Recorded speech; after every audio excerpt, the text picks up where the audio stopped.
मालूम है समस्याएं। हाँ। आ, आ, नमस्कार सभी अखिल भारतीय काव्य मंच के सभी दर्शकों श्रोताओं का मैं विकास मिश्रा आज एक विशेष साक्षात्कार कार्यक्रम में स्वागत करता हूं, वंदन करता हूं, अभिनंदन करता हूं। जैसा आप सभी जानते हैं कि अखिल भारतीय काव्य मंच एक साहित्यिक संस्था है, लेकिन दुनिया में ऐसे बहुत से लोग होते हैं जो साहित्य के अलावा और विषयों में भी एक विशेष स्थान रखते हैं। ऐसे व्यक्तियों के साथ हमेशा हम लोग एक वार्ता रखते हैं, जानते हैं कैसे उन्होंने इस मुकाम तक खुद को प्रतिस्थापित किया। आज इसी कड़ी में हमारे बीच में है मुंबई के एक फिल्मी गीतकार, साहित्यकार, संगीतकार आदरणीय प्रमोद कुमार कुश तन्हा सर। सर, आपका बहुत बहुत स्वागत है। आपकी विनम्रता और योग्यता को नमन करता हूं और सर से जो वार्ता करेंगी, सर के जीवन के अनछुए पहलुओं को जानने का प्रयास करेंगी, जो कि मुंबई से ही हैं, एक अच्छी कवित्री और एंकर हैं खुशी झा जी। खुशी जी, आपका बहुत बहुत स्वागत है। और इस अखिल भारतीय काव्य मंच के क्रिएटिव हेड जो रोशन जी हैं, जो कि इस कार्यक्रम को तकनीकी रूप से सहयोग करते हैं। रोशन जी, आपका बहुत बहुत स्वागत है। तो चूंकि मैं चाहूंगा कि खुशी जी का थोड़ा सा काम आसान कर दिया जाए, क्योंकि हम अपनी वार्ता को आरंभ करें उससे पहले छोटा सा परिचय मैं देता हूं प्रमोद कुश तन्हा साहब का। उसके बाद एक छोटा सा वीडियो हम लोग देखेंगे, फिर खुशी जी से हम चाहेंगे कि वो इस वार्ता को आगे बढ़ाएं। जैसा कि मेरे पास सर के बारे में जो जानकारियां हैं वो यही है कि सर निश्चित तौर पे हर कोई चाहता है जो फिल्में हो उसमें अगर कोई गीत, जो बड़े बड़े हम लोग गीतकार संगीतकार देखते हैं, चाहे वो अनूप जलोटा जी हो, चाहे वो कुमार सानू जी हो, या एक और दो तीन गीतकार हैं, मैं उनका सर उनके साथ मैं देख रहा था अभी की कई पिक्चरें हैं। जैसे सर ने गैंगस्टर पिक्चर में संगीत दिया है, जय बाबा पशुपत नाथ जी में तुझको पुकारे, फ्यूचर से लाइट है, इन सभी पिक्चरों में उन्होंने अपने अपने गीत उन्होंने उदित नारायण जी, हाँ, उदित नारायण सर के साथ उन्होंने गीत गाया, श्रेया घोषाल जी के साथ, शान और सुनिधि जी के साथ, और हिंदी नेपाली दोनों भाषाओं में। और सर के जो म्यूजिक एल्बम है जिसमें महकती यादें, पैन इंडिया, कुछ लम्हे भी म्यूजिक के साथ, और उन्होंने भजले तू भी राम में भी उन्होंने अपने गीतों से, और फिल्मों जैसे डस्की गर्ल में भी उन्होंने, अभी निर्माणाधीन है उसमें भी उन्होंने गीत गाया है। और सर ने कई सारे, उनकी पुस्तकें भी हैं, कई सारे पटलों पर उनका लाइव साक्षात्कार हुआ है केंद्र सरकार द्वारा। में पहले वो पूर्व निदेशक भी वैज्ञानिक भारतीय मानक ब्यूरो में केंद्र सरकार के मंत्रालय में वो पहले काम कर चुके हैं। और कवि, गजलकार, हिंदी फिल्मों के गीतकार, संगीतकार एवं लेखक के रूप में सर को पहचान मिली है। ऐसे अनेक, अगर मैं सर का पूरा परिचय दूंगा, वैसे प्रमोद कुमार कुश उनका पूरा नाम है, लेकिन तन्हा सर वो अपना सरनेम लगाते हैं। बाकी ज्यादा जानकारियां जरूर खुशी जी देंगी, क्योंकि मुझे मालूम है अगर सर के बारे में बताऊंगा ऐसा कोई पटल नहीं होगा जिसपे सर ना आए हों, चाहे वो राब्ता पोएट्री का हो, चाहे वो विकास दृष्टि का हो। अनेक पटलों पे सर का साक्षात्कार भी हुआ है। हम लोग बड़े भाग्यशाली हैं कि हमें हमेशा सर का स्नेह, मार्गदर्शन, आशीष मिलता रहता है। चूंकि कार्यक्रम में बहुत सारी बातें होंगी जो खुशी जी उनसे एक एक प्रश्न बाई प्रश्न पूछती रहेंगी, लेकिन मैं चाहता हूं इस कार्यक्रम का आगाज हो उससे पहले एक छोटा सा वीडियो जो सर के ऊपर हमारे क्रिएटिव है रोशन जी ने बनाया है, वो अपने दर्शकों श्रोताओं को दिखाएं। जी, देखते हैं वीडियो।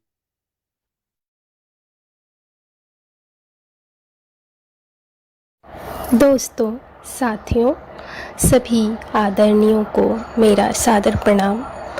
अखिल भारतीय काव्य मंच मुंबई पे आज की शाम एक विशेष साक्षात्कार जानेंगे उनके बारे में जिनका स्वभाव सरल, सौम्य और बहुत ही उच्च कोटि का है, जो कि एक बेहतरीन गज़लकार, गीतकार, संगीतकार और बहुत ही अच्छे लेखक हैं, जो बहुत ही सुंदर विचार रखने वाले हैं। सीखेंगे और जानेंगे आज की शाम हम आदरणीय श्री प्रमोद कुमार कुश जी के बारे में, उनसे ही उनके जीवन की कहानी। तो आप सब सादर आमंत्रित हैं, ज़रूर आएं और सुनें। धन्यवाद।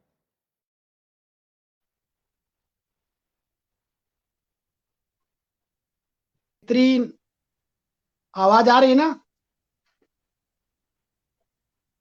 बीच में एक कॉल आ गई इसीलिए मुझे मेरा आवाज डिस्टर्ब हो गई। रोशन जी आवाज आ रही है सर? खुशी जी आवाज आ रही है? बिल्कुल हाँ, चूंकि बीच में कॉल आने की वजह से मैं खुद ही डिस्कनेक्ट हो गया। चलिए रोशन जी, बिल्कुल एक शानदार वीडियो जिसमें सर के कई सारे अनछुए पहलू थे, कई सारे बड़े गीतकार, संगीतकार, एक्टर के साथ सर के कुछ यादगार क्षण थे। अगर हिंदी साहित्य की बात करेंगे, डॉक्टर कुंवर बेचैन जी, संतोष आनंद जी, अशोक पद्मश्री अशोक चक्रधर जी, ये सब एक बड़े गीतकार, साहित्यकार, व्यंगकार हैं और सबके साथ सर के काफी ऐसे पल हैं जो यादगार भी हैं। चलिए खुशी जी, इस कार्यक्रम की जो लगभग 50 मिनट का कार्यक्रम होगा जिसमें बहुत सारी ऐसी बातें होंगी जो सर ने शेयर किया होगा, कुछ हो सकता है ऐसी बातें हों जो और पटलों पर ना कह पाए हो, उन सारे अनछुए पहलुओं को हम लोग जानेंगे। अब इस कार्यक्रम में खुशी जी मैं आपको सौंपता हूं और आगे की पूरी जिम्मेदारी आप संभालिए। हम लोग अंत में फिर से आप दोनों के और श्रोताओं के प्रति आभार व्यक्त करने के लिए पुनः जुड़ेंगे। तब तक के लिए सर आपको बहुत बहुत प्रणाम। खुशी जी आपको भी बहुत बहुत शुक्रिया, बहुत बहुत धन्यवाद। Thank you sir. धन्यवाद सर। धन्यवाद करती हूँ मैं सभी का, और सभी श्रोताओं का मैं बहुत बहुत स्वागत, अभिनंदन और सादर प्रणाम करती हूँ। और सादर प्रणाम करती हूँ हमारे आज के जो अतिथि हैं उनको मैं नमन करती हूँ और उनका हार्दिक वंदन अभिनंदन करती हूँ अखिल भारतीय काव्य मंच मुंबई पे। तो मैं कुछ कहने से पहले माँ की आराधना करना चाहूंगी। माँ शारदे करूं मैं तेरी आराधना, माँ शारदे मैं करूं तेरी आराधना, माँ तेरी मैं करूं उपासना। भक्ति का शक्ति का मुक्ति का वर दे, भक्ति का शक्ति का मुक्ति का वर दे, ज्ञान की गंगा बहा देना। माँ शारदे मैं करूं आराधना, अज्ञानता का दुर्गुण दूर कर, अज्ञानता का दुर्गुण दूर कर, सुख में ज्ञान का भंडार तू भर, ज्ञानी की ज्योति प्रकाश, ज्योतिर्मय संसार कर दे, ज्योतिर्मय संसार कर दे। माँ शारदे मैं करूं तेरी आराधना, करूं मैं तेरी उपासना, करूं मैं तेरी उपासना। जी हाँ, सादर प्रणाम और धन्यवाद सर कि नमस्कार और शुभ संध्या। अखिल भारतीय काव्य मंच मुंबई पे आप सभी गुणी जनों और आदरणीयों का हार्दिक स्वागत, अभिनंदन करती हूँ और सभी आदरणीयों को मैं प्रणाम करती हूँ। जैसा कि आप सभी जानते हैं कि अखिल भारतीय काव्य मंच मुंबई हर हफ्ते मिलवाता है आप सभी को एक ऐसे उम्दा कलाकार, लेखक, संगीतकार से जिनसे मिलकर हमें बहुत कुछ सीखने के लिए मिलते हैं। आज हम मिलवा रहे हैं आप सभी को एक बहुत ही सरल व्यक्तित्व से। उससे पहले कि इनकी जानकारी तो आदरणीय विकास सर ने दे दी, फिर भी मैं चाहूंगी कि इनके सम्मान के लिए मैं इनकी जानकारी आप सबको दूं। जो इनको सम्मान मिला है कि आंसू एक गजल संग्रह है जो आंसू भी खनकते हैं के लिए गुजरात उर्दू साहित्य अकादमी पुरस्कार 2006 में इनको मिला है। भारतीय संस्कृति निर्माण परिषद हैदराबाद के राष्ट्रीय भारतीय पुरस्कार 2006 में इनको मिला है। प्रशस्ति पत्र मिला है स्टूडियो द्वारा, चौबे जी हाजिर है, सम्मान मिला है 2019 में। प्रोन्नति फाउंडेशन एनजीओ और कंट्री ऑफ इंडिया न्यूज़पेपर का राष्ट्रीय रत्न सम्मान 26 जनवरी 2021 को मिला है। हिंदी अकादमी मुंबई का वरिष्ठ हिंदी सेवी सम्मान 19 फरवरी 2021 को मिला है। और ITI Delhi aluminium association batch 21 के स्वागत कार्यक्रम में इनके द्वारा रचित गीत को शामिल किया गया है और वो तिथि थी 7 नवंबर 2021। तो इनकी जो उपलब्धि है। मैं पढ़ के और समझ नहीं आ रहा था कि मैं लिखूं कैसे और बोलूं कैसे, तो इनका इतने सम्मान है और मैं चाहूंगी कि इनके बारे में यही इनसे सवालों के जो मैं सवाल करूंगी उन्हीं के में इनका जवाब होगा।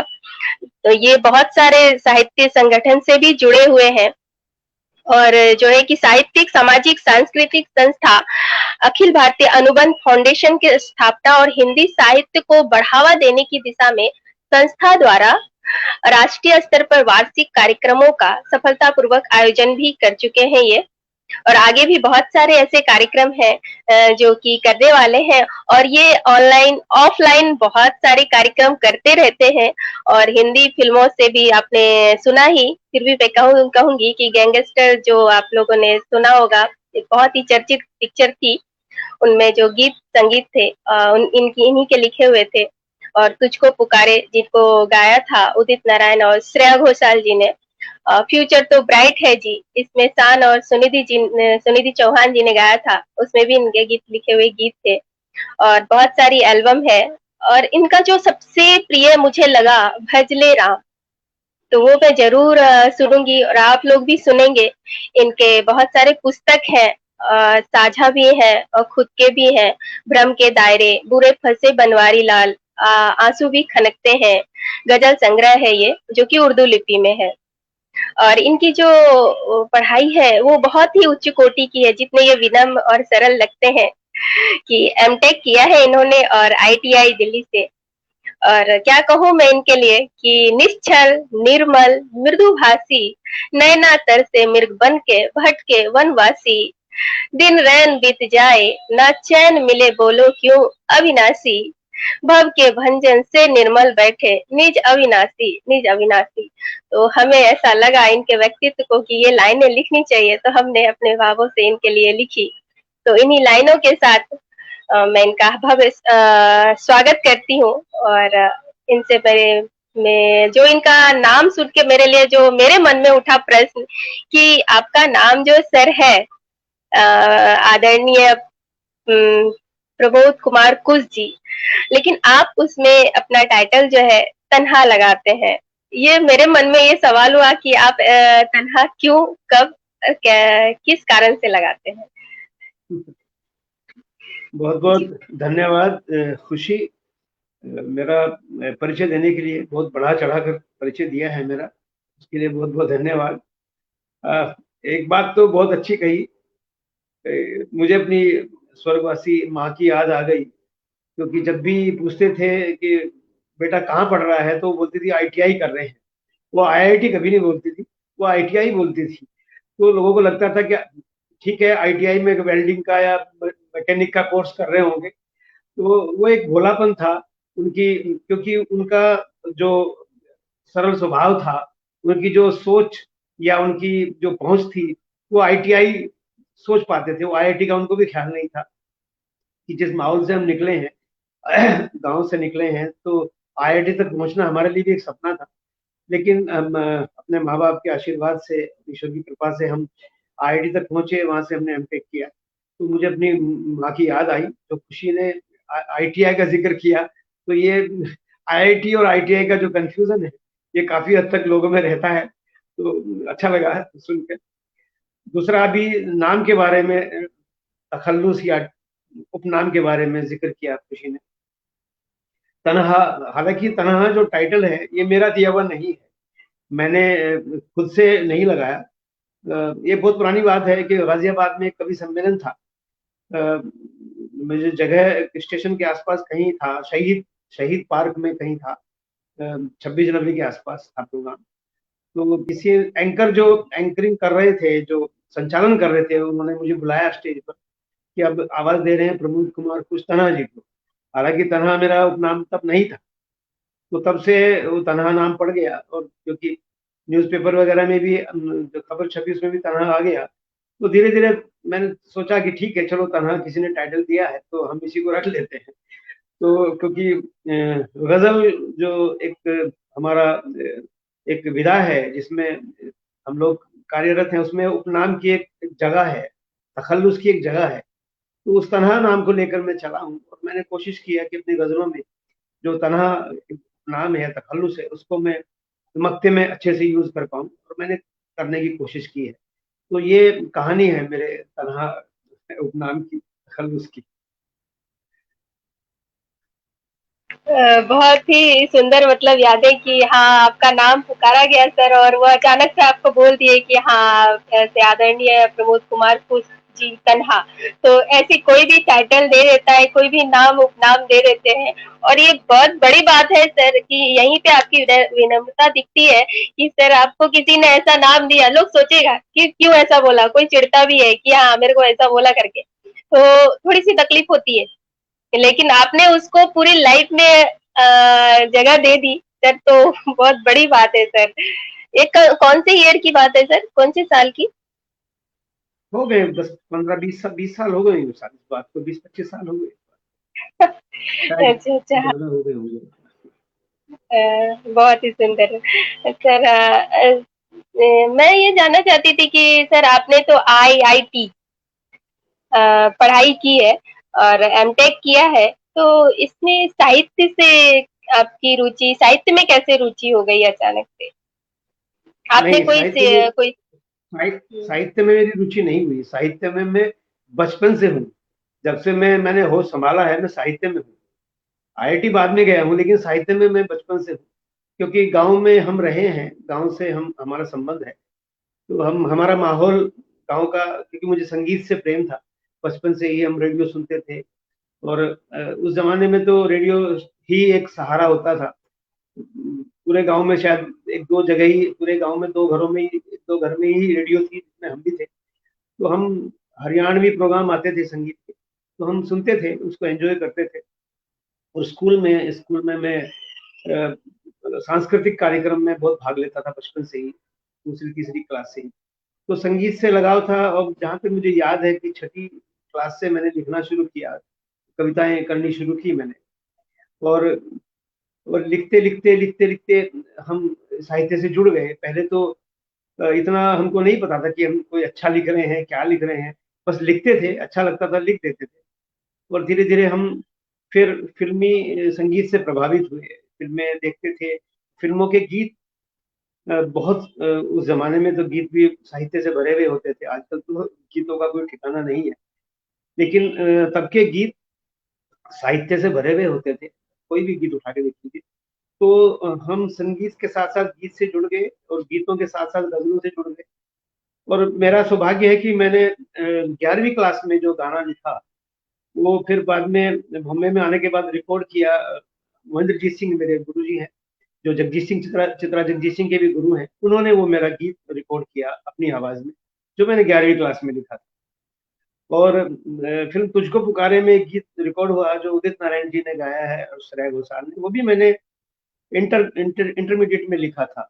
वो गीत भी बचपन में ही लिखा मैंने, वो भी गीत मेरा रिकॉर्ड हुआ फिल्म में, तुझको पुकारे फिल्म में जो आया है।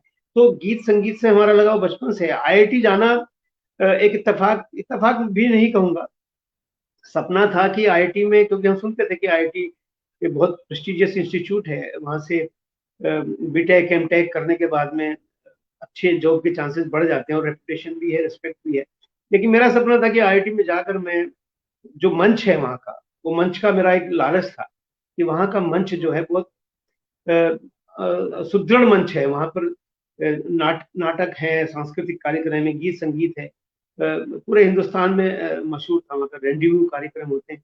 तो मेरा सपना था कि मैं IIT जाकर वहाँ मंच पर काम करूँ, मंच पर मैं अपना स्टेज करूँ, कविताएं सुनाऊं, गीत सुनाऊं, नाटक करूं।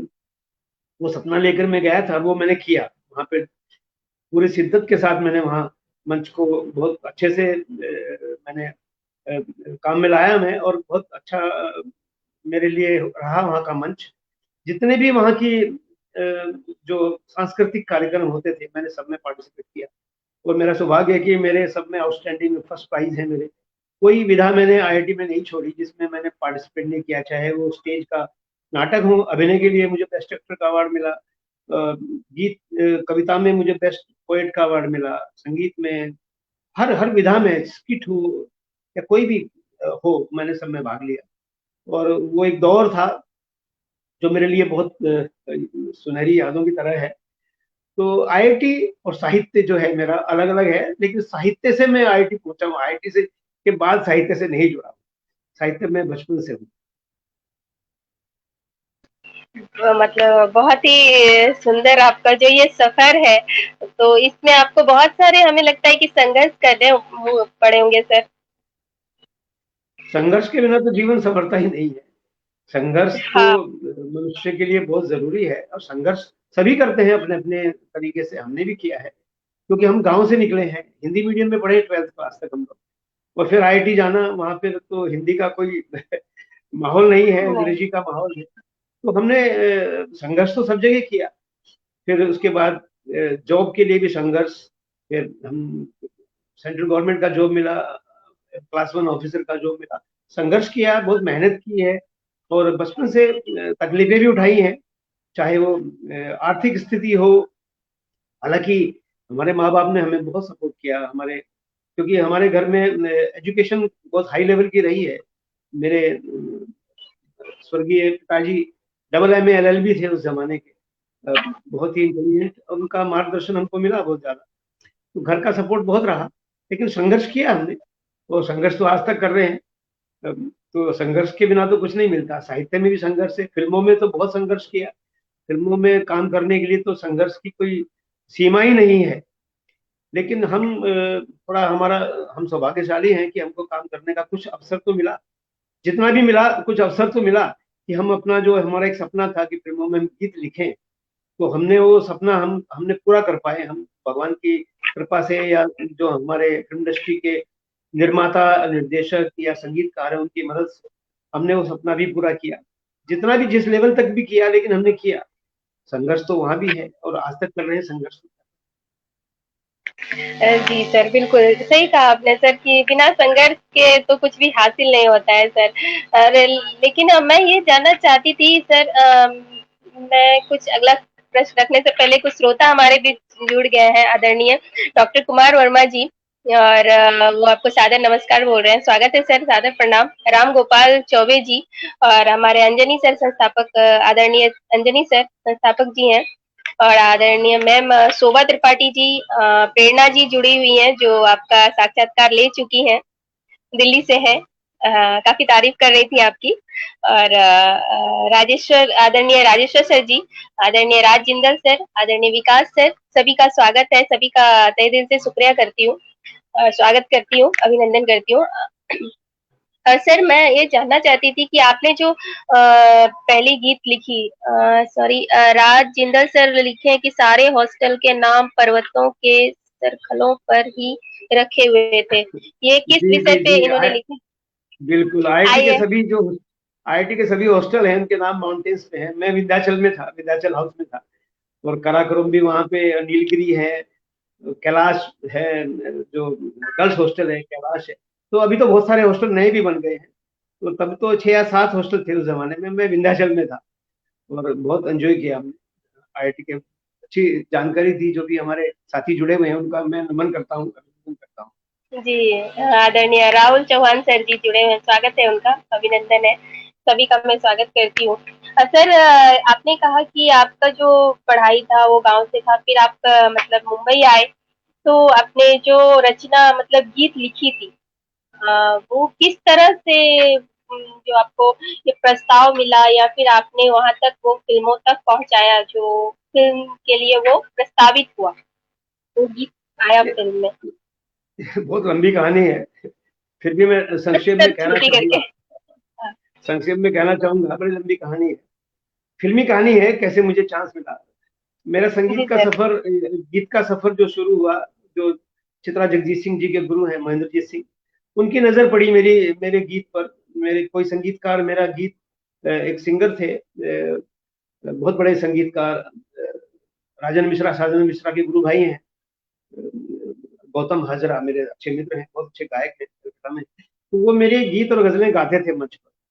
तो महेंद्रजीत सिंह जी के सामने कभी उन्होंने सुनाया, तो उनको इतना पसंद आया, वो बोले कि ये गीत मैं लेना चाहता हूँ। तो मुझे बोले कि मुझे गीत का जिसने लिखा है उनसे मिलवाइए। तो उनको भी नहीं पता था कि गीत किसने लिखा है, क्योंकि वो मैगजीन के किसी पेज से उनको मिला था, कहीं मैगजीन कोई हाथ लगी थी उनके।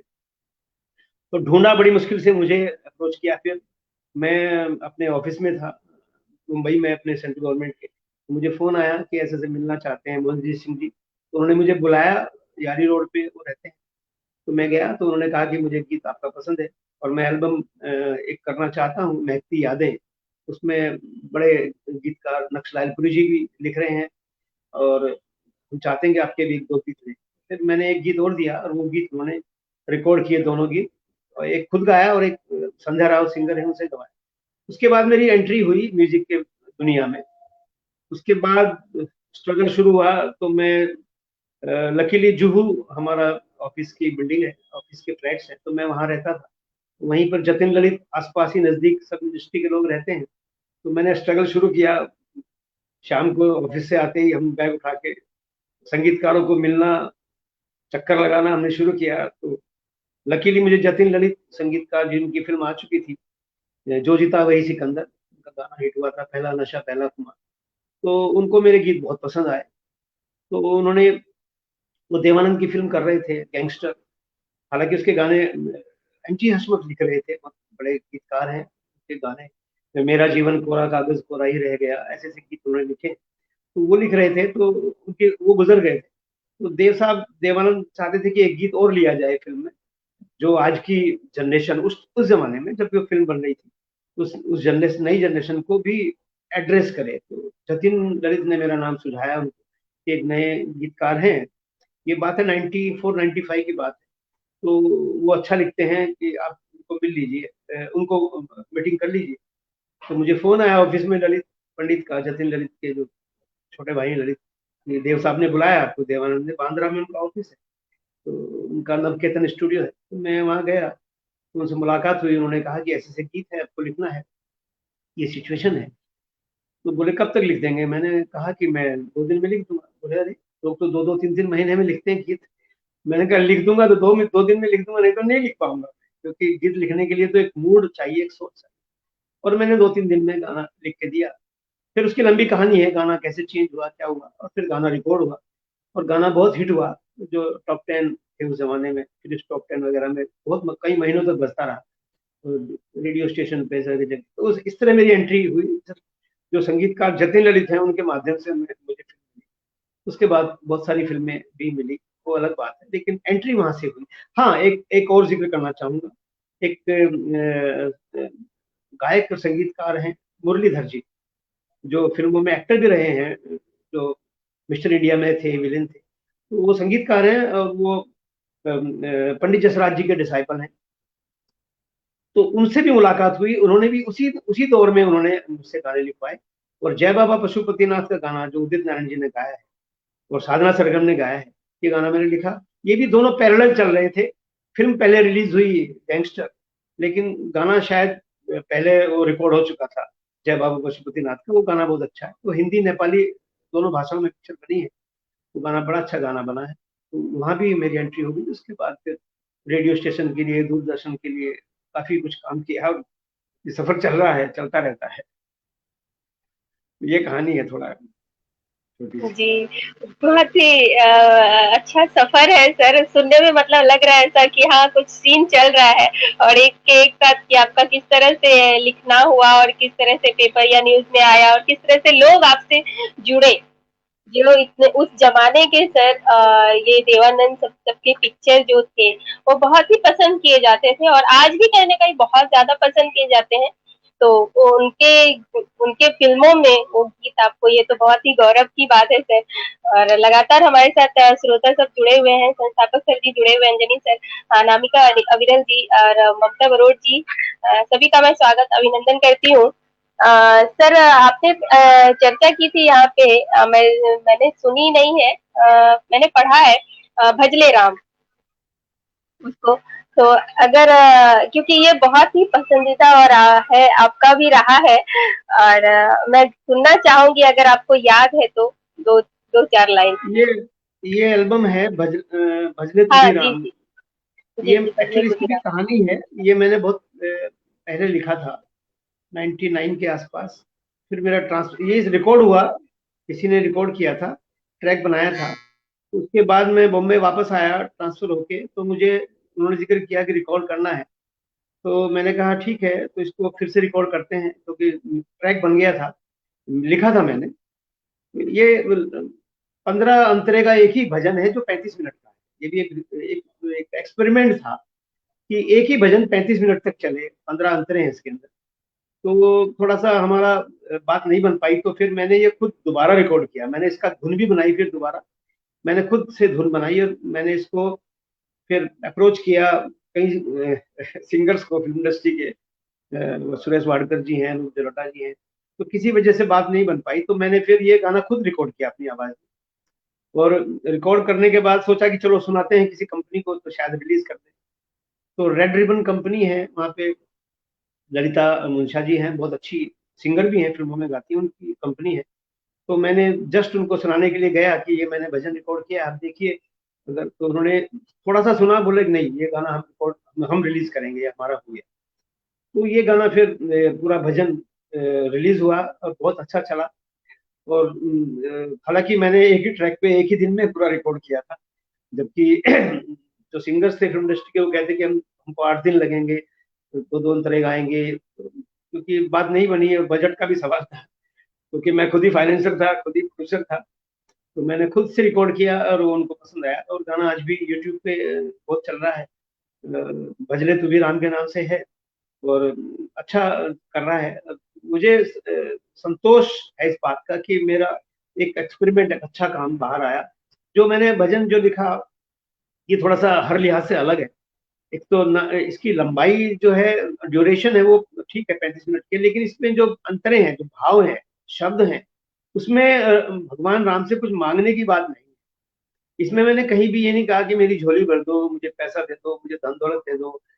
ये मैंने इसमें सिर्फ जो एक फिलोसफी है, कबीर की फिलोसफी है, वो मैंने थोड़ा गुणगान तो किया है राम का, लेकिन मैंने जो हमारा जीवन है, जो जीवन की पद्धति है, उसके बारे में राम से कहा कि हमको ये पद्धति जो है राम, आपकी आपके आदर्श जो है, उसमें हम रहें, उसमें चलें, तो वो मैंने मांगा है।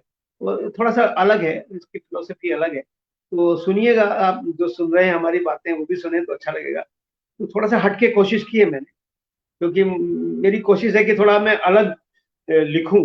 जितने भी मैंने फिल्मों में भी गीत लिखे हैं, मेरे गीत थोड़े अलग हैं, जिसमें थोड़ा साहित्यिक मैंने बात रखने की कोशिश की है, क्योंकि फिल्मों में गीत लिखना सबसे आसान काम है और सबसे मुश्किल भी है।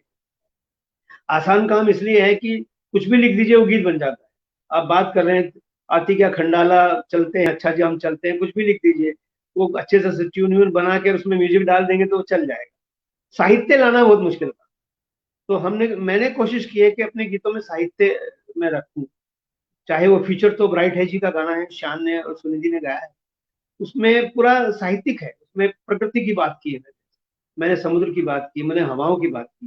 हालांकि पहले जो हमारे गीतकार साहिर लुधियानवी, शैलेंद्र हैं, मजरू सुल्तानपुरी, वो हाई क्लास राइटर रहे, हम उनसे बहुत प्रभावित हैं। इवन आनंद बख्शी जी तक जो गीतकार हैं, उन्होंने भी अच्छी आम शब्दों में उन्होंने अपने गीत लिखे हैं। लेकिन आज के गीतों से मैं इत्तेफाक नहीं रखता हूँ। हालांकि कुछ अच्छे गीतकार भी हैं, इरशाद जी हैं हमारे साथी, इरशाद कामिल बहुत अच्छे गीतकार हैं। अभी भट्टाचार्य जी, अमिताभ भट्टाचार्य, अच्छे गीत भी आते हैं कभी कभी, लेकिन आमतौर पर 90% जो गीत हैं वो किसी श्रेणी में नहीं आते हैं। और आजकल तो दुख की बात यह है कि कोई भी गीतकार बन जाता है, चाहे वो प्रोड्यूसर हो, चाहे वो कैमरामैन हो, चाहे स्पोर्ट बॉय हो, संगीतकार हो, खुद ही गीतकार बन जाते हैं। तो गीतकार की उतनी कीमत नहीं है जो आज से 20-25 साल, 30-40 साल या हमसे पहले जो गीतकार की कीमत हुआ करती थी, वैल्यू हुआ करती थी, वो आज नहीं है। लेकिन फिर भी लोग स्ट्रगल कर रहे हैं, मेहनत करते हैं, बनना चाहते हैं, अच्छी बात है। माहौल बदले, हम चाहते हैं माहौल बदले, अच्छे संगीत आए, अच्छे गीत आए, और ये सिलसिला चलता रहे। लेकिन यही कहानी है। तो भजले तू भी राम एक अलग किस्म का भजन है। तो मैं चाहूंगा कि आप लोग सुनिए, तो कुछ आप विचार अपने बताएं हमें भी, ताकि अगला जो हम प्रोजेक्ट करें और अच्छा करेंगे। आगे भी विचार है मेरा कुछ एल्बम रिलीज करने का, तो ये है थोड़ा सा। जी, बिल्कुल सही कहा सर आपने कि गाना लिख देना, उसको कोई भी ट्यून बना देना, उनमें कुछ भी संगीत डाल देंगे तो वो गाना हो ही जाता है। लेकिन साहित्य से जोड़ के आपकी विचारधारा क्या, आपकी सोच क्या होती है जो कि लोगों को सुन के भी अच्छा लगे और लोग कुछ सीखें। ये आज के तरीके में ना के बराबर ही मिलता है देखने के लिए, कम क्या दिखता ही नहीं है। तो ये तो बहुत उच्च गौरव की बात है सर कि आपने इतने अच्छे-अच्छे फ़िल्मों में और इतना अच्छा और एक अच्छा गीतकार बनना सच में मुश्किल है कि आप किस तरह से लिखते हैं। सर नमन करती हूँ आपकी लेखनी और आपकी सोच को सर। इसी बीच हमारे संग जुड़ गए हैं आदरणीय सोनिया मैम जी, स्वागत करती हूँ। आदरणीय संस्थापक जी जुड़े हुए अंजनी सर बार-बार उनका स्वागत करती हूँ और बीच में जुड़े हुए थे आदरणीय लक्ष्मी लाल जी, अनामिका अग्रवाल जी। धन्यवाद आदरणीय लक्ष्मी लाल जी, स्वागत करती हूँ। जी सोनिया मैम बहुत-बहुत स्वागत धन्यवाद है आपका। सादर प्रणाम करती हूँ। जी हाँ, सही कहा सोनिया मैम आपने कि सर सच में बहुत अच्छे हैं, इनका व्यक्तित्व बहुत अच्छा है, विचारों से दिख जाता है कि लोग कैसे हैं। शोभा आदरणीय शोभा त्रिपाठी जी कह रही हैं, कुछ लिख रही थी। हाँ, मनोज चला गया। मुंतशिर भी अच्छा लिख रहे हैं, बिल्कुल मनोज मुंतशिर बहुत हाँ, अच्छा लिख रहे हैं, बहुत जी। अच्छा लिख रहे हैं। बहुत जी, बहुत-बहुत धन्यवाद। सभी श्रोताओं का गुणीजनों का मैं स्वागत और अभिनंदन और सादर प्रणाम करती हूँ। सर आप गज़ल भी बहुत अच्छा लिखते हैं और मुक्तक भी मैंने आपके पढ़े हैं। और तो मैं जा आपसे एक गज़ल या मुक्तक जो भी आप सुनाना चाहें, मैं सुनना चाहूँगी। देखिए, गजल हो, मुक्तक हो, गीत हो, दोहे हो, सब एक ही बात है, भाव है, भावों की अभिव्यक्ति है। खाली उनका जो डिसिप्लिन है, उनका जो अनुशासन है, वो अलग-अलग हो जाता है। तो बाकी भाव ही तो हैं, 4 4 पंक्तियों में आप पूरी बात कह दें तो मुक्तक हो जाता है, या रुबाई हो जाती है, या कथा हो जाता है। आप अलग-अलग शेर लिखना शुरू कर दें, 3, 5 या 7 शेर या 9 शेर लिख दें तो गज़ल हो जाती है। अब दोहे भी ऐसे ही हैं, दोहों में भी तो वही मात्रा और छंद और वही डिसिप्लिन है। तो अगर भाव है तो शिल्प तो अपने आप धीरे-धीरे संवर सकता है, लेकिन भाव ही नहीं है तो शिल्प की कोई वैल्यू नहीं है। तो भाव सबसे पहले ज़रूरी है कि आपके भाव क्या है और थोड़ा अलग कहने की कोशिश कर रहे हैं कि नहीं कर रहे हैं। आज के ज़माने में मौलिकता तो नहीं रही, क्योंकि ऐसा मानते हैं कि कबीर, सूर, तुलसी, गालिब, फैज़, मोमिन सब लिख चुके हैं, कुछ बचा ही नहीं लिखने के लिए। देखिए, आज की तारीख में जो आप कह रहे हैं, वो नए अंदाज में, अपने अंदाज में कह दें उसी बात को, तो वही मौलिकता है आज की तारीख में। क्योंकि मौलिकता का बड़ा क्राइसिस है, आज किसी की पहचान नहीं है किसी की, हम क्या किसी की गज़ल या गीत सुनकर पता नहीं लगेगा कौन है। एक ज़माना था जो गीतकार लिखते थे तो पता चलता है किस गीतकार के शब्द हैं या किस संगीतकार की धुन है, उसके संगीत से ही पता चल जाता था। आज ये बात नहीं कह सकते हम। तो गीत लिखना, गज़ल लिखना, मुश्किल लिखना बहुत आसान है। उर्दू में गज़ल लिखना, उर्दू की डिक्शनरी लेके बैठ जाइए, 10-12 अच्छे-अच्छे मुश्किल से शब्द ढूँढ लीजिए और फिर अपनी बात लिख दीजिए, तो वो बहुत आसान है। लेकिन आसान शब्दों में अपनी बात कहना, जिसमें कोई थोड़ी नई या अलग बात हो, वो सबसे मुश्किल है। हमारे जावेद अख्तर जी भी कहते हैं कि मुश्किल लिखना बहुत आसान है, आसान लिखना सबसे मुश्किल है। तो ये मेरा भी मानना यही है और सोनिया अक्स जी का स्वागत है, वो भी आजकल अपने गीत रिकॉर्ड कर रही हैं। मेरी शुभकामनाएँ उनके साथ। मेरी गज़लों का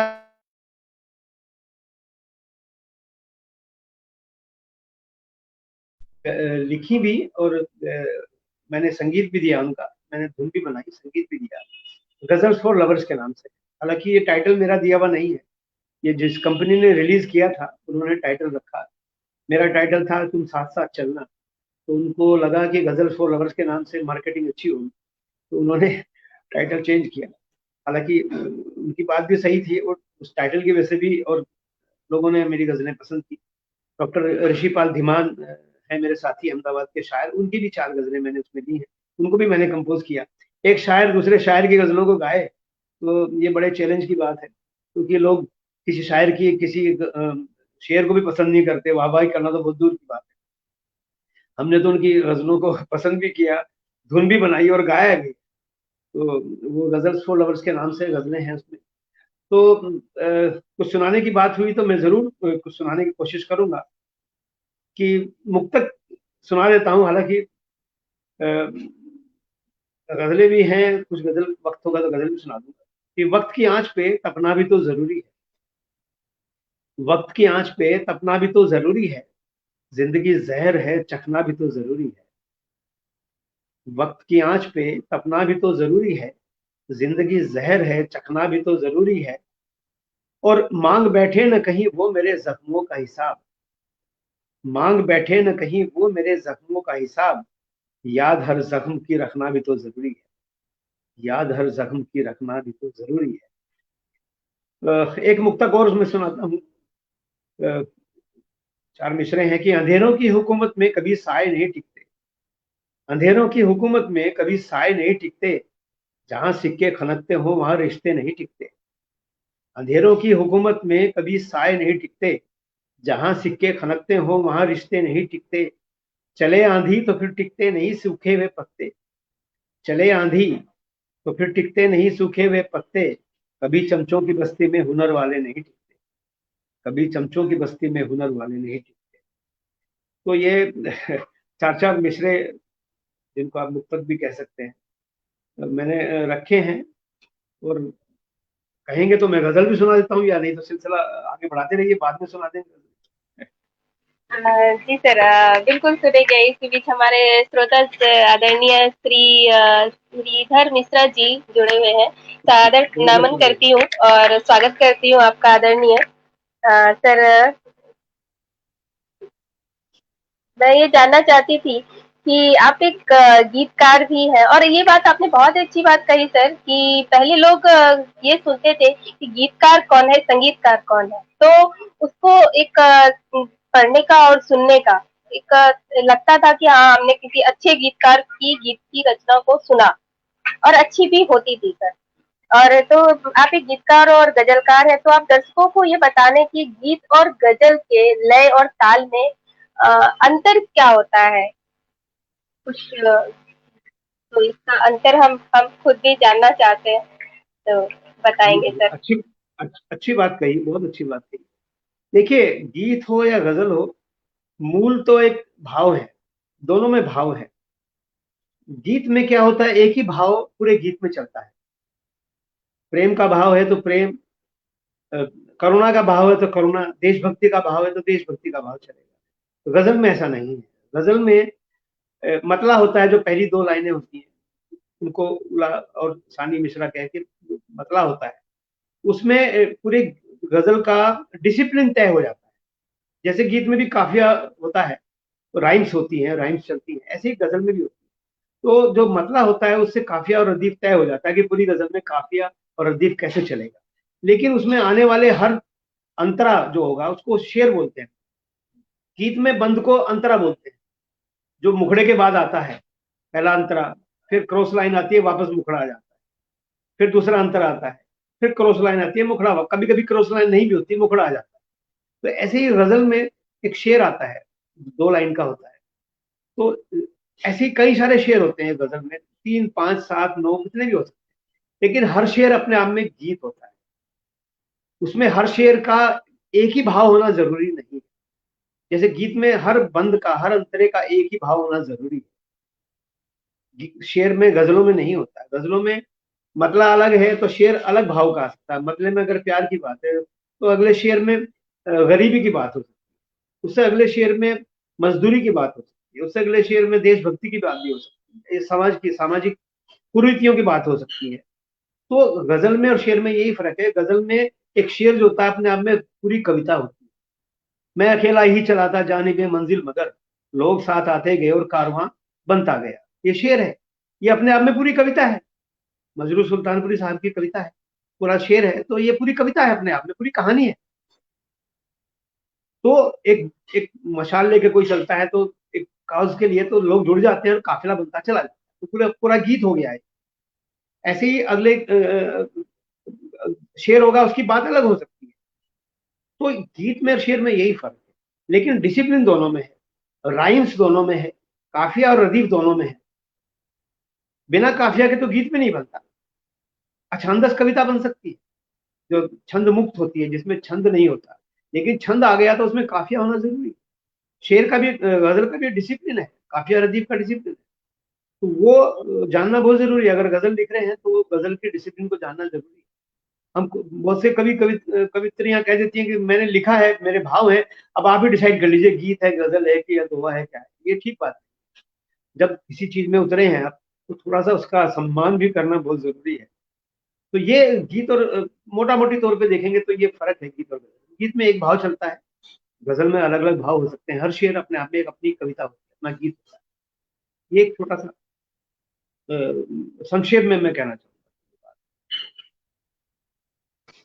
जी, बिल्कुल सही कहा कि सर आपने कि दोनों को समझना ज़रूरी होता है। भाव एक अलग चीज़ है और इस चीज़ को मैं भी नहीं जानती थी, इसलिए मुझे जाननी थी ये बात, तो इसलिए मैंने आपसे पूछा और आई थिंक ये श्रोता लोग को भी ज़रूरत है, सुन के बहुत अच्छा लगा होगा, सीख गए होंगे। आदरणीय अंजनी सर लगातार जुड़े हुए हैं, कमेंट कर रहे हैं, अनामिका अविरल जी जुड़ी हुई हैं, वो कमेंट कर रही हैं। बीच में हमारे सर रमाकांत सर जी जुड़े हुए थे, उन्होंने कुछ लिखा था, तो उनका भी हार्दिक स्वागत। आदरणीय दिशान कुरैशी जी जुड़े हुए हैं, सभी का स्वागत, अभिनंदन वंदन करती हूँ मैं। सर मैं जानना सभी का अभिनंदन जानना है हमारी चाहूँ। तरफ से। जी जी, आदरणीय विकास सर जी जुड़े हुए हैं, स्वागत करती हूँ सर आपका और सादर प्रणाम करती हूँ। सर मैं जानना चाहूंगी कि ऐसे तो आपकी जिंदगी तो बहुत सबकी जिंदगी संघर्ष पे होती है और तभी आज आप इतने ऊंची बुलंदियों पे हैं, लेकिन बहुत लोग जो होते हैं ना कि संघर्ष करते हैं लेकिन उन संघर्षों को भूल जाते हैं और जब वो बड़े बड़े पद पे पहुंच जाते हैं तो वो जो आज एक बड़े इंसान आज जो भी बनते हैं उनको एक छोटे लोग ही जो होते हैं, छोटे लोग कह जाए या मध्यम वर्ग लोग जो होते हैं, सभी उनको सपोर्ट करते हैं, बातों से, पसंदों से, हर चीजों से उनको सपोर्ट करते हैं, तभी वो जाके आज ऊपर उठते हैं। लेकिन जब वो ऊपर उठ जाते हैं तो ये भूल जाते हैं कि हमें किन लोगों ने ऊंचा उठाया, तो उन चीजों को वो भूल जाते हैं। सर तो आपके जीवन में ऐसी जरूर कोई ऐसी घटना हुई होगी जिससे कि आपको भी सीख मिली और वो सीख जो हम सभी के काम में आए, तो वो जरूर साझा करें सर।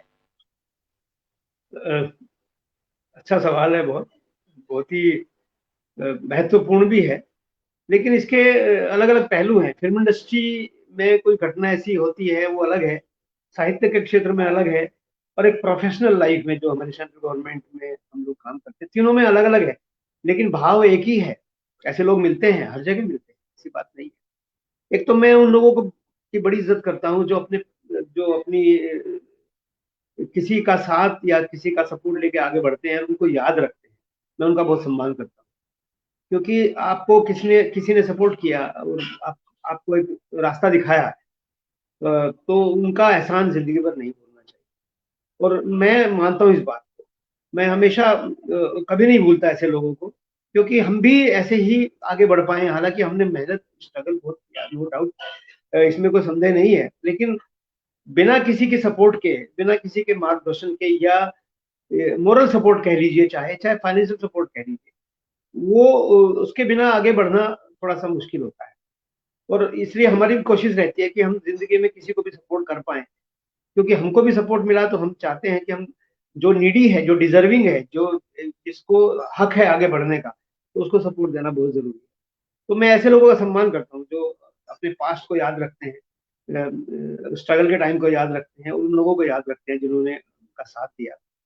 लेकिन ऐसे लोग भी हैं कि हमने जिनका साथ दिया उन्होंने हमारा रास्ता काटा। ऐसे भी लोग जिनका हमने साथ दिया तो उन्होंने सबसे पहले हमारी जड़ काट दी, ऐसे भी लोग हैं। तो इसलिए हर तरह के लोग हैं, लेकिन हम उनको याद नहीं रखना चाहते, सिर्फ हम उनको याद रखते हैं जिन्होंने हमारा साथ दिया, जिन्होंने हमारा रास्ता काटा या हमको सपोर्ट लेकर आगे बढ़ गए और हमारा रास्ता रोक दिया, हम उनको याद नहीं रखते।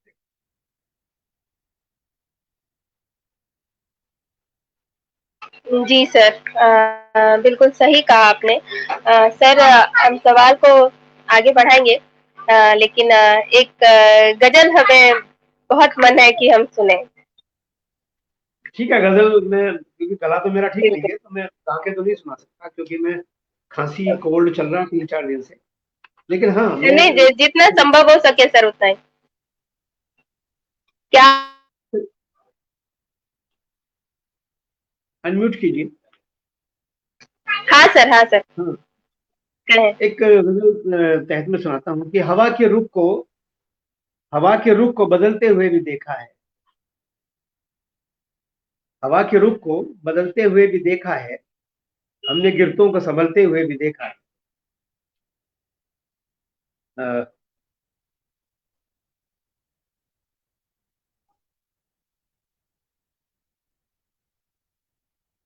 हाँ मैं सर, हाँ बोले सर।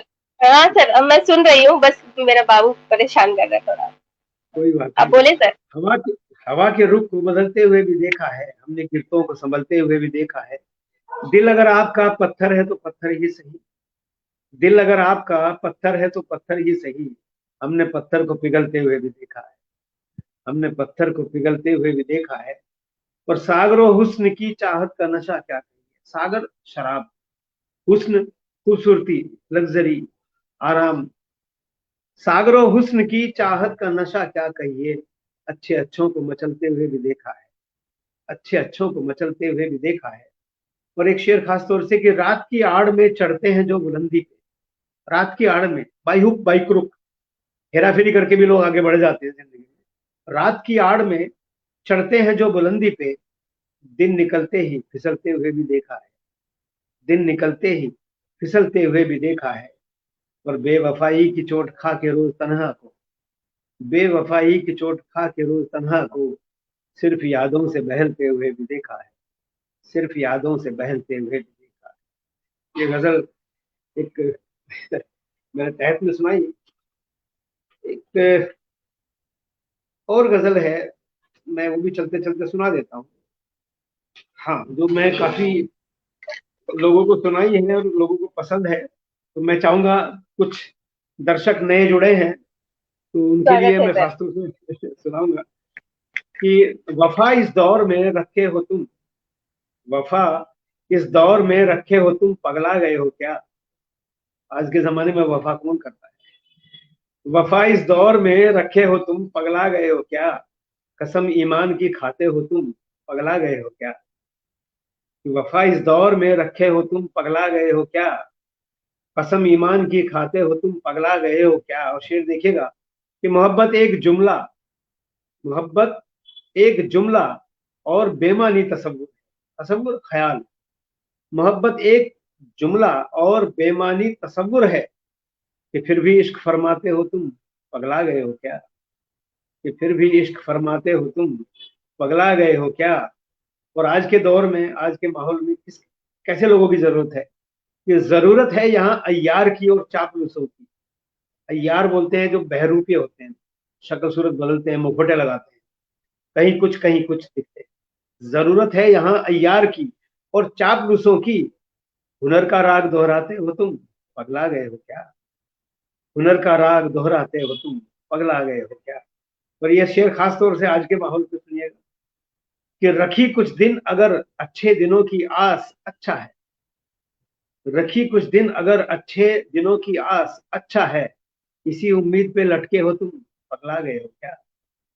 इसी उम्मीद पे लटके हो तुम, पगला गए हो क्या। तो मक्ते का शेर देखिएगा कि बहुत मुमकिन है रातों में भटक जाना कभी तन्हा। अंधेरों में लोग भटक जाते हैं, रास्ता नहीं मिलता। बहुत मुमकिन है रातों में भटक जाना कभी तन्हा। उजालों में भटक जाते हो तुम, पगला गए हो क्या। उजालों में भटक जाते हो तुम, पगला गए हो। वफा इस दौर में रखे हो तुम, पगला गए हो क्या। कसम ईमान की खाते हो तुम, पगला गए हो क्या। बहुत शुक्रिया। तो ये एक दो गजलें मैंने सुनाई। डॉक्टर कुशवाहा जी सादर नमस्कार बोल रहे हैं। कोई कुशवाहा जी नहीं हूं मैं सिर्फ सिर्फ खुश हूँ। जी बहुत सुंदर हाँ खुश। सर। तो डॉक्टर आदरणीय डॉक्टर कुमार वर्मा जी हैं, स्वागत है सर। बहुत वो स्वागत लिख भी है वहाँ पे जी। जी बहुत ही है। अच्छा लगा, बहुत ही पसंद आया सर ये कि ऐसा कि आज के दौर में इश्क ईमान रख की चाहत रखते हैं। जो भी है पसंद आया। अंजलि अंजलि जी उपस्थित हो गए हैं। अंजलि जी का स्वागत है, बहुत बहुत शुभ जी संध्या, आदरणीय बहुत बहुत संस्थापक शुक्रिया। सर जी, जी जुड़े हुए हैं, बहुत स्वागत करती हूँ, अभिनंदन करती हूँ सर, वो जुड़े हुए हैं। तो एक सर मैं सवाल करना चाहती थी कि अभी अभी जो हाल फिलहाल दिल्ली में एक कार्यक्रम हुआ था, समारोह हुआ था, जिनकी जिसकी जानकारी मुझे आधी अधूरी है सर। तो उसके विषय में थोड़ा हम जानना चाहेंगे। दिल्ली में, हाँ, अभी नहीं हुआ था, वो कोरोना से पहले हुआ था। एक साहित्य सम्मान समारोह, उसमें साहित्य शिरोमणि सम्मान से मुझे सम्मानित किया था एक संस्था ने। तो वो कोरोना से पहले हुआ था।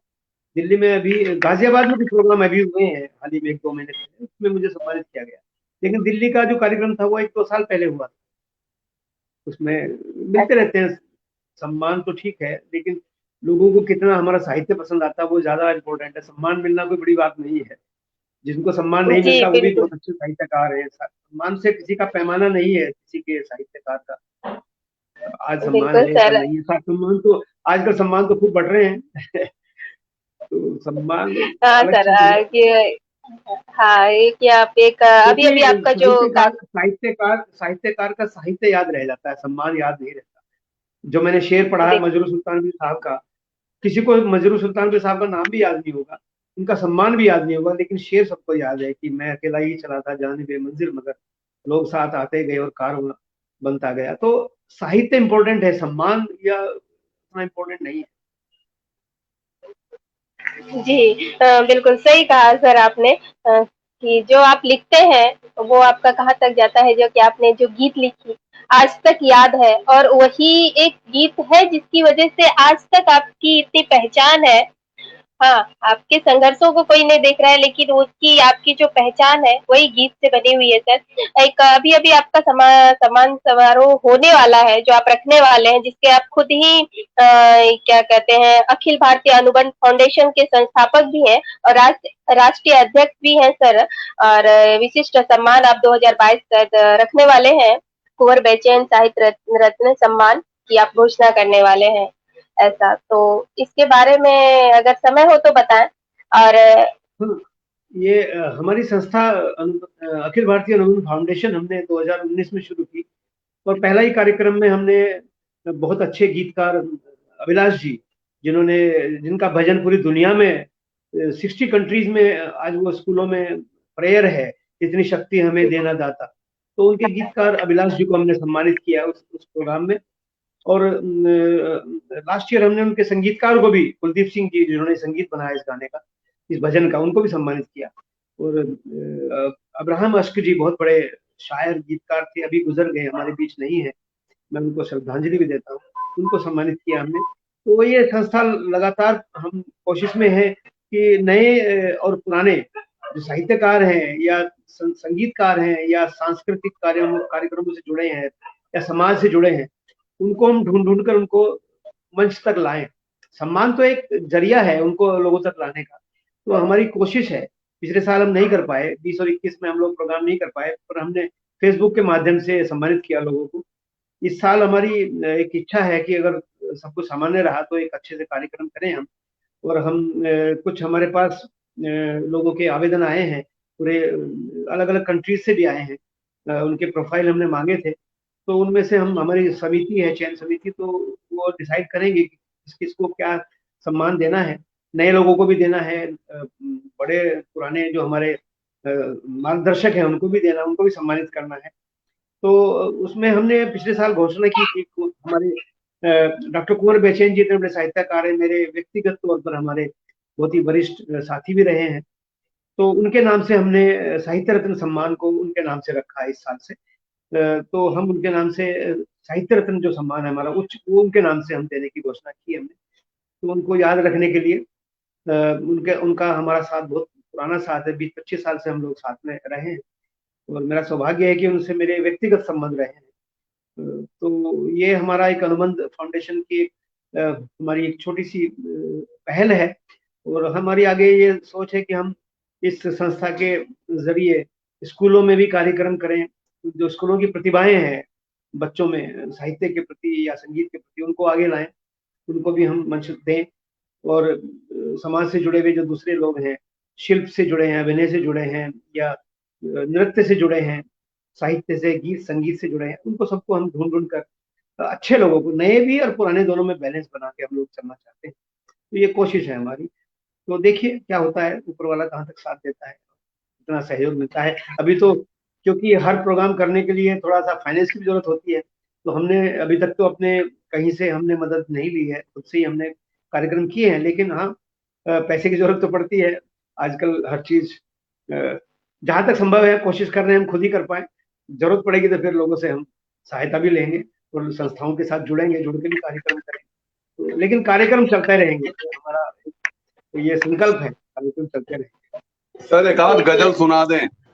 प्रमुख अभी सर मैंने प्रणाम सुनाई करता तो हूँ आपका अभिनंदन वंदन करते हुए। दर्शक कब से डिमांड कर रहे हैं, चाहे तो मेरी पसंदीदा में सुना दे, जीवन के सफर में दुश्वारियां बहुत हैं, या तो ये एक आध सुना दें अच्छी आप। बात। जी थोड़ा इश्क चलिए मैं विश्क कर लो, थोड़ा देखिए प्यार व्यार कर लो, एक तो देखिए सुना दें। अंजनी भाई आपकी फरमाइश में मैं कोशिश करूंगा। मेरा गला 3-4 दिन से कोल्ड और कफ है और एक खांसी एक भी हो मतला रही एक है, शेर लेकिन ही मैं सुना दे, लेकिन आप कोशिश सुना दें। एक रोशनी के पीछे चिंगारियां बहुत हैं, आपने फरमाइश की है तो मैं वो जरूर थोड़ी सी कोशिश करूंगा। हालांकि समय तो हो गया, 8 दिन हो गए। नहीं, समय का फाउंडेशन नहीं, आप स्वागत। एक रोशनी के पीछे, एक रोशनी के पीछे चिंगारियां बहुत हैं। एक रोशनी के पीछे चिंगारियां बहुत हैं। एक रोशनी के पीछे चिंगारियां बहुत हैं। इस उम्र के सफर में दुश्वारियां बहुत हैं। इस उम्र के सफर में दुश्वारियां बहुत हैं। शेर देखिएगा। देखो न सिर्फ चेहरा, देखो मैंने कहा था गला खराब है मेरा। देखो न सिर्फ चेहरा, अंदाज पर न जाओ। देखो न सिर्फ चेहरा, अंदाज पर न जाओ। इंसान की सोच में भी मक्कारियां बहुत है। इंसान की सोच में भी मक्कारियां बहुत है। और जैसा आजकल हादसे होते हैं, ट्रेन एक्सीडेंट हो गया, कोरोना हो गया, या कोई हादसा हो गया, तो मुआवजा सरकार दे देती है। सोचते हैं हमारा काम पूरा हो गया है, लेकिन ऐसा नहीं है। हादसे होते रहते हैं। बांटोगे तुम कहां तक हर सिमत यूं खिलौने, हर सिमत हर दिशा में बांटोगे। खिलौने ही है ना, छोटा छोटा मुआवजा देना क्या है, उससे जिंदगी तो चलती नहीं है ना। बांटोगे तुम कहां तक हर सिमत यूं खिलौने, यहाँ मुस्कुराहटें कम सिसकारियां बहुत है। यहाँ मुस्कुराहटें कम सिसकारियां बहुत हैं। और आज के माहौल में फरियाद बेअसर है, फरियाद बेअसर है, अब हर दुआ है खाली। फरियाद बेअसर है, अब हर दुआ है खाली। इस दौर में खुदा की लाचारियां बहुत, इस दौर में खुदा की लाचारियां बहुत हैं। और कल पालते थे अपनी जो सांप आस्ती में, कल पालते थे अपनी जो सांप आस्ती में, उनकी भी आस्ती में अब आरियां बहुत हैं। उनकी भी आस्ती में अब आरियां बहुत हैं। और हर अश्क पे सिसकना, हर दर्द में तड़पना। कुछ लोग होते हैं, आप तकलीफ में है तो आपसे ज्यादा तकलीफ वो दिखाते हैं, आप खुश है तो आपसे ज्यादा खुश होकर वो दिखाएंगे। तो ऐसे लोगों से बहुत सावधान होना जरूरी है। हर अश्क पे सिसकना, हर दर्द में तड़पना। हम दर्दियों में उनकी फनकारियां बहुत हैं। हम दर्दियों में उनकी फनकारियां बहुत हैं। और मक्ते का शेर है कि तन्हा का आज जाने वो हाल क्या करेंगे, तन्हा का आज जाने वो हाल क्या करेंगे। हमने सुना है उनकी तैयारियां बहुत है, हमने सुना है उनकी तैयारियां बहुत। बहुत बहुत शुक्रिया। गला साथ नहीं दे रहा था, नहीं तो मैं स्वर में सचमुच बहुत ही सुनाता। बहुत ही बेहतरीन सर, बहुत ही सुंदर। और हर लाइन में ऐसा था कि हाँ, कुछ न कुछ सच में सच्चाई थी। और सभी श्रोता जो जुड़े हुए थे, सभी को बहुत ही ज्यादा पसंद आया और सभी बहुत तारीफ कर रहे थे। मैं सभी श्रोताओं का धन्यवाद और स्वागत अभिनंदन करती हूँ। सर, क्या कहूँ मैं श्रोताओं को बताना चाहूंगी कि आदरणीय हमारे जो आज के अतिथि महोदय हैं, प्रमोद तो सर जी, इनके हमारे संस्थापक सर जी के बहुत ही परम मित्र हैं। और दोनों जो है एक दूसरे की बहुत तारीफ करते हैं और दोनों का व्यक्तित्व जो है बहुत ही सुंदर है। और ये मेरा परम सौभाग्य है कि हम दोनों आदरणीय से हमारा रूबरू हुआ। सर, आज तो हमें बहुत कुछ सीखने मिला और जो जुड़े होंगे उन्हें भी बहुत कुछ सीखने मिला होगा, बहुत कुछ सीखे होंगे और बहुत ही अच्छा लगा होगा उनको जानने के लिए, और हमने भी बहुत कुछ जाना सर। सर, एक आखिरी मेरी इच्छा है और मेरा प्रश्न है कि आप आज के युवा पीढ़ी को एक ऐसी क्या संदेश देना चाहेंगी कि वो किस किस तरह से अपने जीवन को क्या बोले अच्छा बनाए? बहुत बहुत ही अच्छा सवाल है। जीवन को ऊंचा हाई लेवल पे ले जाना और जीवन को हाई लेवल से जीना, दोनों में बहुत फर्क है। देखिए, खुशी जो है ना, वो उसके लिए इंतजार नहीं किया जाता कि हम बर्थडे आएगा, बर्थडे सेलिब्रेट करेंगे, ये करेंगे, वो करेंगे, या जो आप समय व्यतीत कर रहे हैं, जो वक्त गुजार रहे हैं, वो आपके लिए सबसे ज्यादा इम्पोर्टेंट है। मेरे लिए आज का ये जो कार्यक्रम चल रहा है, मेरे लिए सबसे महत्वपूर्ण आज का दिन है। ये समय मेरे लिए इम्पोर्टेंट है, तो इसको जीना है, इसको एंजॉय करना है। जो आप जिंदगी जी रहे हैं उसको एंजॉय करते चले, तो वो सबसे ज्यादा इम्पोर्टेंट है। ये नहीं कि हम आगे चल के वो बोलते हैं ना, कब मरेगी सासू कब आएंगे आंसू, तो वो अगर उस जिंदगी में जिएंगे तो कभी खुशी आपको नहीं मिलेगी कि हम आगे चल के ये करेंगे, 1 साल बाद 5 साल बाद इतना पैसा हो जाएगा तो हम वहां जाएंगे, खंडाला जाएंगे, गोवा जाएंगे। आज जो जी रहे हैं आप, वही इंपॉर्टेंट है, वही आपके लिए। बोलते हैं ना कि पैसा वो जो आपके काम आ गया, बैंक में जो पड़ा वो आपका नहीं है। हमारे ग्रेट ग्रैंडफादर, तो हमारे ग्रैंडफादर के फादर थे, वो कहा करते थे कि हमसे ज्यादा अमीर कोई नहीं है। तो उनसे पूछा कि आप ऐसी बात क्यों कहते हैं कि बैंकों में जितना रुपया पड़ा है टाटा बिरला का, उनको भी नहीं पता कितना पड़ा हुआ है, वो भी नहीं निकाल रहे हैं, तो हम भी नहीं निकाल रहे हैं, तो वो पैसा हमारा ही है। तो हम उतने ही अमीर हैं जितने टाटा बिरला है। तो ये सोच जो है, यही आपको आपको अमीर बनाती है। ये नहीं कि मेरे पास कितना पैसा आ रहा है, मेरे पास तो कुछ भी नहीं है, जो है वो बहुत है।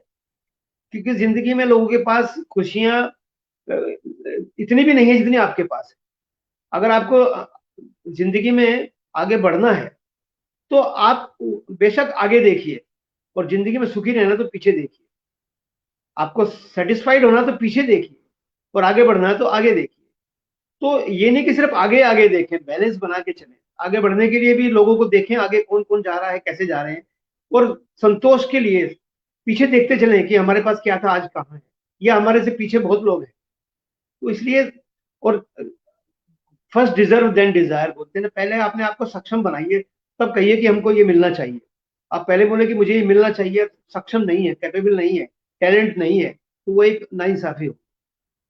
तो पहले अपने आप को सक्षम बनाइए, अपने टैलेंट को निखारिए।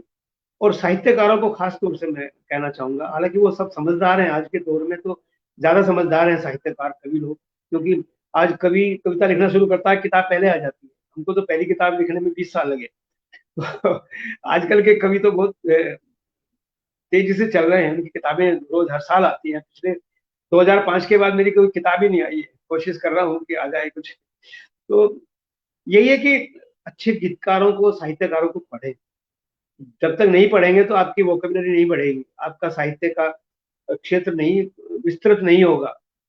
हम लोग जो भी कर पाए हैं, क्योंकि हमने बड़े बड़े गीतकारों को सुना है, आत्मसात किया है, चाहे वो उर्दू के शायर हों, चाहे वो फिल्मों के गीतकार साहिर मजरूह, शैलेंद्र, राजेंद्र कृष्ण, या कोई भी गीतकार हो, उनको सुना है, उनके गीतों के हर शब्द को अंदर तक एनालाइज किया है हमने कि ये क्यों लिखा, इसका इसका भावार्थ क्या है, इसका कारण क्या है। तो ये चीजें हमने हमारे हिसाब से है। तो नए गीतकार जो हैं, नए साहित्यकार हैं, उनको भी हम यही कहेंगे कि थोड़ा पढ़ें, अपने अग्रजों को, अपने अच्छे गीतकारों को, साहित्यकारों को पढ़ें, और अपने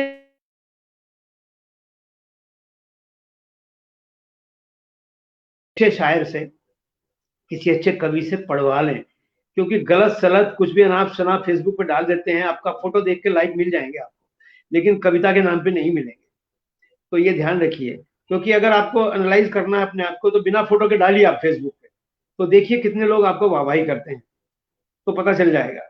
तो इसलिए इस्लाह करा लें, क्योंकि ग्रामर की गलती इतनी ज्यादा होती है, खासतौर से हमारे उत्तर प्रदेश के लोग इतनी ज्यादा गलतियां करते हैं व्याकरण में कि मुझे शर्म आती है।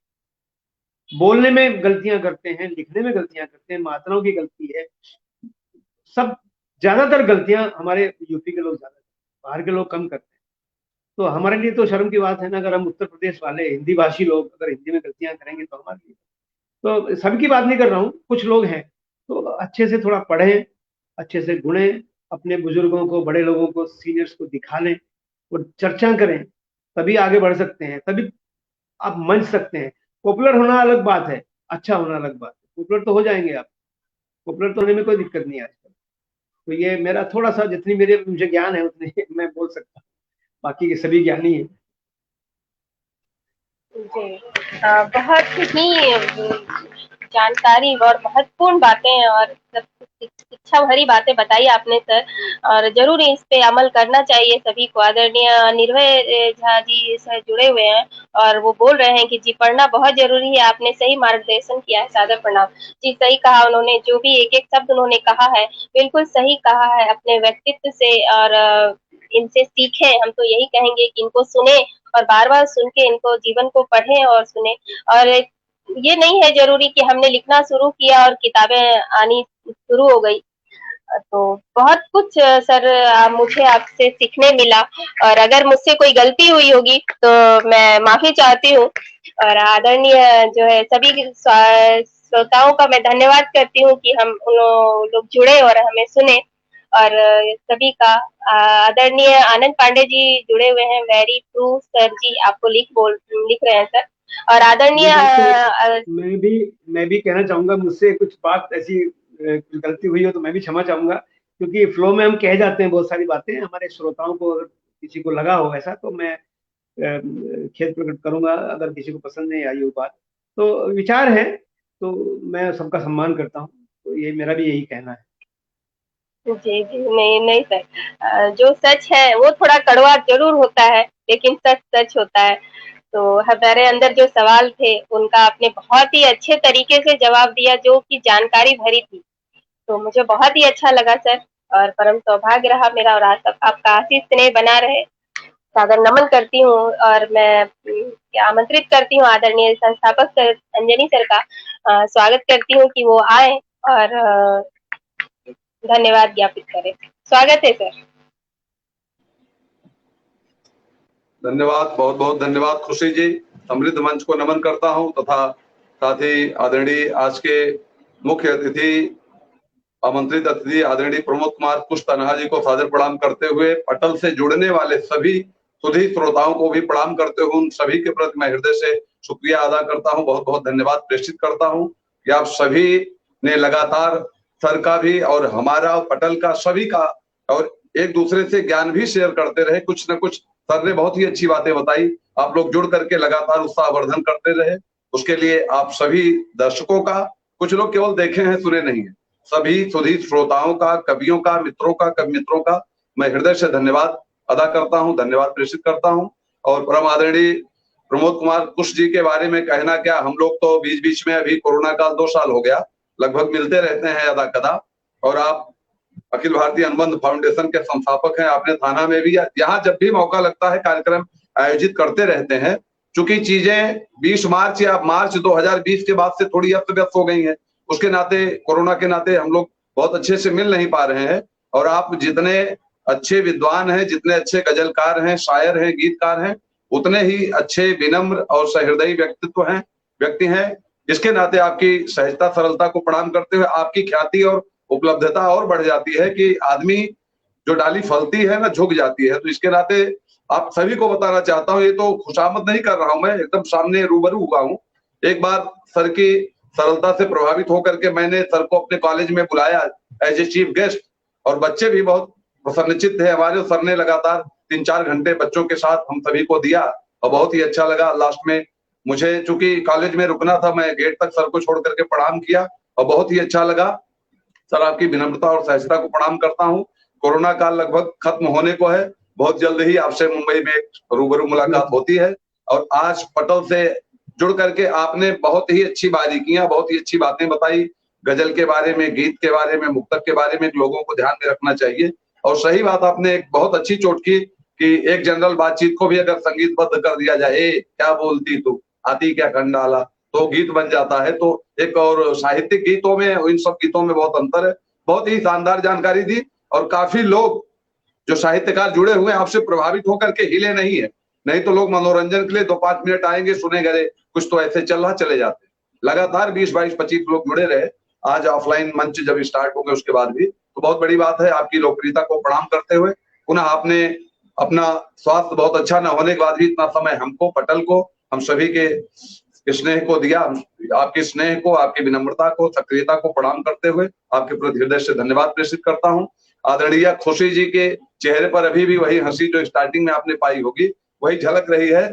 बहुत ही उत्साहित होकर के करती हैं, जो इनका प्लस पॉइंट होता है। यही आपका सकारात्मक रवैया महान बनाता है आपको खुशी जी। और सर ने बहुत ही बारीकी से आपको कोट किया और माँ से जोड़ करके ITI और IIT वाली बातों को कहा कि सर सही भी बोले कि आज भी गांव में लोग, हमारे यहाँ के 11 बच्चे सेलेक्ट हुए हैं तो लोग IIT न कह करके ITI ही कहते हैं। कानपुर से करते हैं, अनुराग मित्रा नाम है। तो सर आपको प्रणाम करते हुए पटल से जुड़ने वाले सभी सुधी श्रोताओं का, निर्वाण झा जी का, राज जिंदल जी का, परमादरणीय विकास मिश्र सागर जी का, दीदी शोभा त्रिपाठी जी का बहुत लगातार समय दिया है, आदरणीय अनामिका सिंह अविरल जी का, डॉक्टर सुभाष अचान सरस जी का, और पटल के पीछे जो चला रहे हैं स्ट्रीम यार्ड भाई रोशन जी का, उनको भी बहुत बहुत धन्यवाद प्रेषित करता हूं।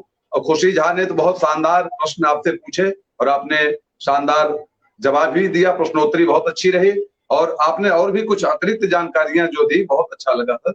और ऐसे ही हम सभी के ऊपर अपना स्नेह, अपनापन बनाए रखिए। पटल से जुड़ने वाले सभी दर्शकों का एक बार फिर से मैं शुक्रिया अदा करता हूं, धन्यवाद प्रेषित करता हूं।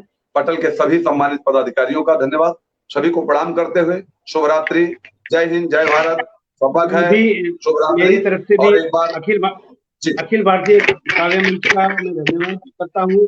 खुशी झा का बहुत बहुत धन्यवाद इस कार्यक्रम के लिए, और भाई अंजनी कुमार द्विवेदी का बहुत बहुत धन्यवाद, बहुत बहुत शुक्रिया। बहुत शुक्रिया सर, सादर नमन आपको, सादर प्रणाम सर। विश्व की मंगल कामना के साथ एक बार पूरे विश्व में शांति हो। पुनः सभी को शुभ रात्रि, सभी को प्रणाम, नमस्ते सर, प्रणाम। खुशी जी धन्यवाद, शुक्रिया, शुभ रात्रि।